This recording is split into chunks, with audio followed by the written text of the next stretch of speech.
لو عندك صداع مستمر أو ألم في ودنك، تعال أفاجئك بالسبب اللي أنت ممكن ما تكونش واخد بالك منه، وهو إن أنت عندك مشاكل في مفصل الفك. إيه هي الأعراض اللي ممكن تلفت انتباهك أو تقول إن أنت عندك مشكلة في المفصل؟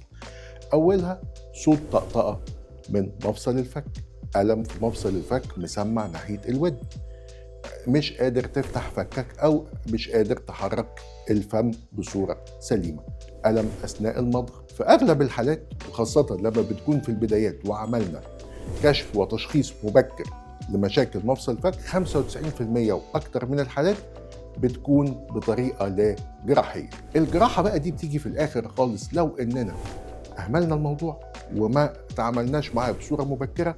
بندخل بقى في الحلول الجراحية ودي لا تتعدى 5% من الحالات.